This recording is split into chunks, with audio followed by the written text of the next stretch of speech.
السلام عليكم، نتمنىكم تكونوا بخير وعلى خير. عباش راكم بروكا؟ اليوم غادي نقدموا سيجار كيجيو روعه في المذاق، وعندنا بريوات الصغار حتى هما ديال اللوز.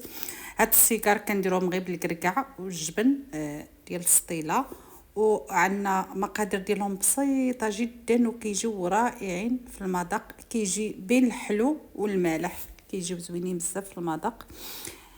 غادي نحتاجو هنايا غنسبقوا هاد السيجار هما الاولى. غادي نحتاجو 4 المعالق كبارين ديال الجبن، اللي بغى يذوب المقادير يذوب لها، و100 غرام ديال الكركاع. انا كثرت هنا الكركاع، مثلا عطيتكم انا العبار المضبوط وانتم بغيتو تذوبلوه كيكون الجبن شويه غلاب على مكسرات. وغنزيدو ساشي ديال الزهر، هاد الساشيه هادي، وعندنا معلقه ديال المايزينا كبيره، لحقاش داك معلقه المايزينا هي اللي كتخليهم ما كيتفرقعوش معنا نهائيا في القلي ملي كنقليوهم، لحقاش كنقدموهم هكاك مع عسيله كيجيو زوينين. كنقدموهم كنحتفظوا بهم في المجمد، فيما كنديروا لاصوب ولا حريره كنجبدوهم دغيا كنقليوهم وكنقدموهم كيجيو زوينين. جربوهم وغادي تشوفوا كيجيو. كنخلطوا المكونات مع بعضها.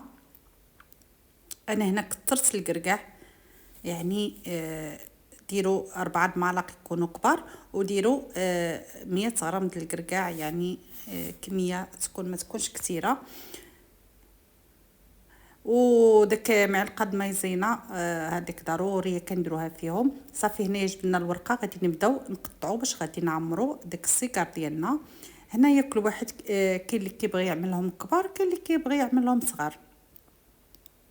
كنحيدوا لهذاك الجوانب باش ما يبقاوش مشنتفين فيها. صافي بالنسبه للمبتدئين اللي ما كيعرفوش يقطعوا الورقه، لقاش كاينين البنات اللي ما كيعرفوش يقطعوا الورقه، كتجيهم شويه صعيبه هكا. بهذه الطريقه كتجي ساهله دغيا دغيا، يعني ملي كنبغيو نديرو سيكار اسهل طريقه باش نقطعو. صافي عاوتاني تنيتها لان هذه ورقه كبيره راه كتخرج تبارك الله بزاف. صافي هنا قطعتهم على هذا الشكل هذا، وغادي نبداو نعمرو. ضروري نجمعوا الجوانب باش ما كيتحلوش معنا بالجوانب، يعني اللفه نعرفوا كي نديروا نلفوهم. غادي نديروا واحد الكميه في الوسط ونلفوا النوبه الاولى بهذه الطريقه هكا، ونجيبوا الجوانب ونطيفوهم باش ما كيبقاوش خارجين عنا. صافي كيجيو ديك الجوانب مجموعين، ما كنخليهمش مفتوحين. شفتوا الجوانب كيجيو، وما نزيروش يدنا، نخليو التلويه تكون مرخوفه معنا. شفتوا على هذا الشكل هذا. وكنلصقوا كنكونوا حركنا شويه ديال الدقيق وباش كنشدوا به. هنا عاوتاني غادي نعاودوا. شفتوا الطريقه ديال التلويه بالنسبه للمبتدئين اللي ما كيعرفوش يلويو، كنجيبوا هاد الجوانب باش ما كيتحلوش معنا نهائيا. صافي وكنبداو نلفوا فيهم وحنا راخفين اليد ديالنا، ما نزيروهمش.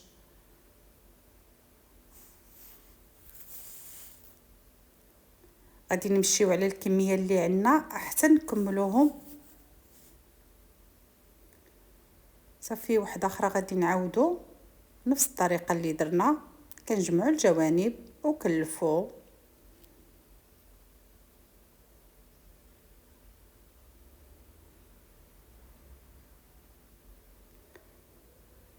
صافي هادو هما السيجار اللي درنا.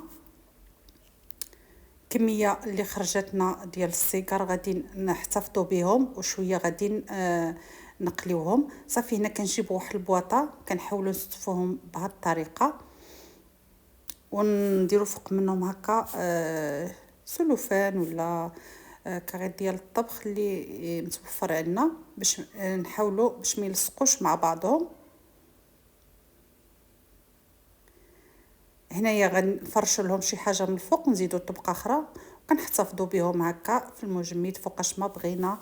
كنمشيو نجبدوهم ونقليوهم بكل سهوله.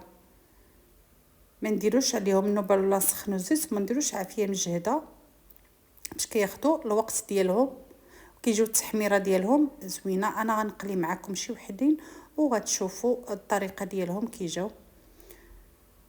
غادي نكملو التستيف ديال بواطه وغادي نحطوهم. شفتو هكا خصنا نقادوهم ونحطوهم في كل طبقه كنديروا معاها كنفرشوا لها شي حاجه عاد كنحطوهم. هنايا غادي نقليوهم. شوفوا الطريقه ديالهم لان ما تفرقعوش نهائيا. غادي نوريكم مراحل، ما قطعش الفيديو نهائيا، ما كيتفرقعوش واخا فيهم الجبن، ما تخافوش منهم، نفس الوقت كيجيو زوينين. كنحاولوا نقلبوهم، كنكونوا نقصنا عليهم دابا شويه النار. شفتوا العافيه كتكون شويه مهيله عليهم وصافي كنخليوهم ياخذوا داك اللون ديالهم الذهبي. شتي التحميره ديالهم كي كيجيو.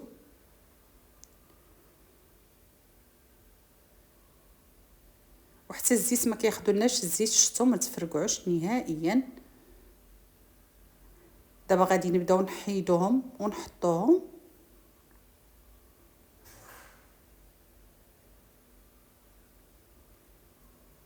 شفتوا حتى وحده ما تفرقعت. وكنقدموهم بهذا الشكل هذا مع العسل. ضروري نديروهم العسل لحقاش كيجيو كيكونوا مذاقهم بين الحلو والمالح.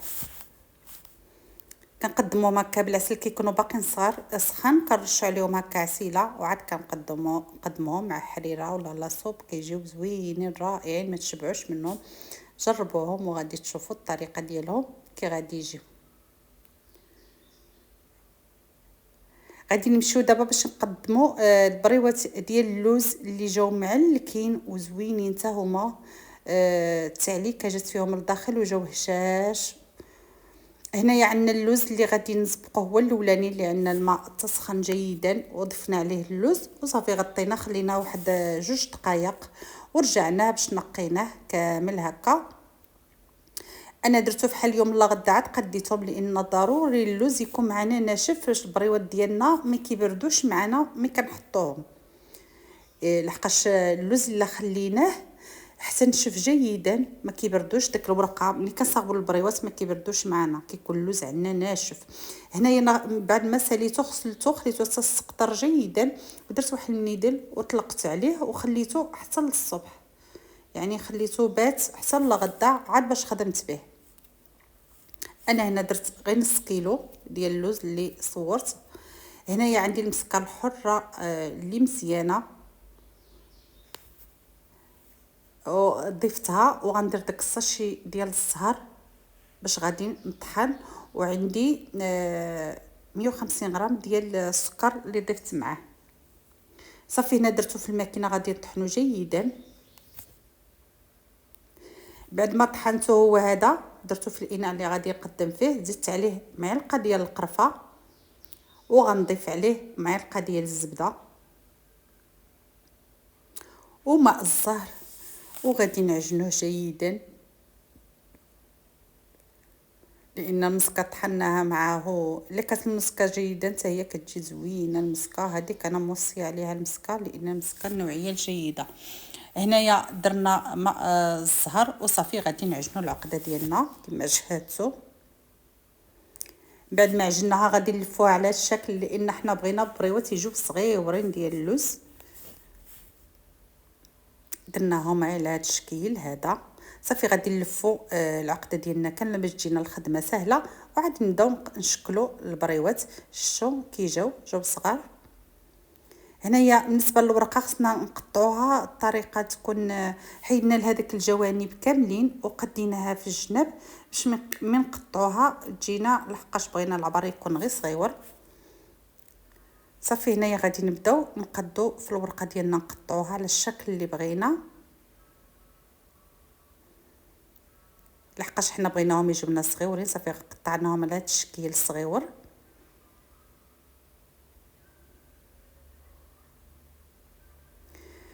هنا غادي نبداو نلفو دابا في البريوات.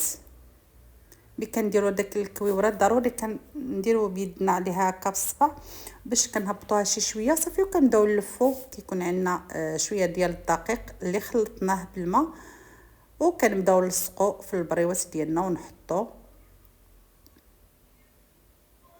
الا كانت الورقه زوينه كتساعدنا في الخدمه.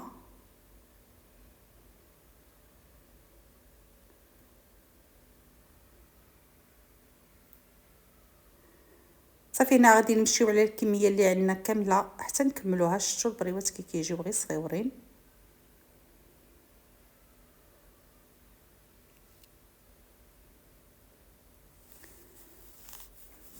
غادي نكملوا التلويه ديالنا ونطلقوا باش غادي انا ما كنقليهمش في الزيت. البريوات كنديروهم في الفرن، كنشعل عليهم من الفوق ومن التحت، وكما كنجهزش عليهم النار متوسطه كيطيبوا. كتجي التحميره ديالهم رائعه. غادي نستفوهم في اللاطه اللي غادي ندخل الفرن.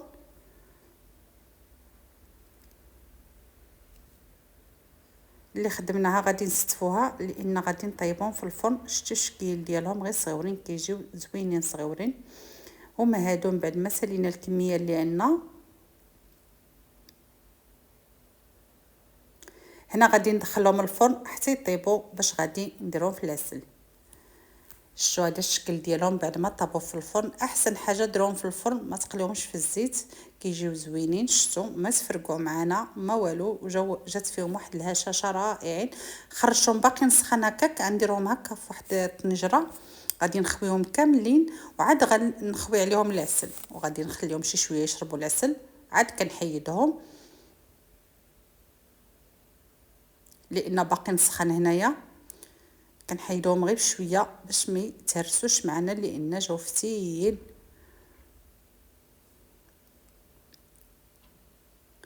صافي هنايا غادي نبداو دابا نخويو العسل عليهم، هما باقيين سخان. والعسل عندنا بارده. العسل اللي قدمت معكم هي هذه.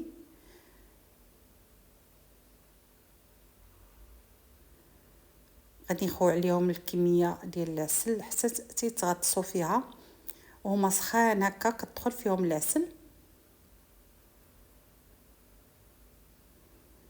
مره كنحركهم، كنرد هذوك اللي في التحت كنردهم الفوق هكا وكنبقى نقلب فيهم. وخليتهم تاخذوا الوقت ديالهم الكافي في العسل، وشديتهم هكا باش ما يتهرسوش معايا، ما هزيتهمش بشي موروفه. خويتهم هكا في واحد الكسكاس وخليتهم سقطروا شويه. كما كتشوفوا غادي نخليهم ياخذوا الوقت ديالهم الكافي في العسل.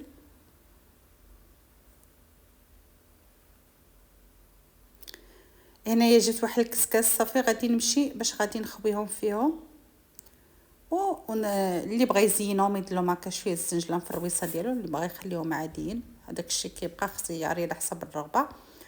هنايا صافي من بعد ما خويتهم غنمشي نقدمهم في الطبسيل ديال التقديم. هما هادو الشكل ديالهم جاو رائعين ما تشبعوش منهم. هادو هما البريوات اللي قدمنا والصيقر اللي قدمنا. نتمنى تعجبكم الطريقه، جاو ساهلين وبساط والطريقه زوينه. رمضان كريم، نتمنىكم يدخل عليكم الصحه والهنا يا رب، والسلام عليكم.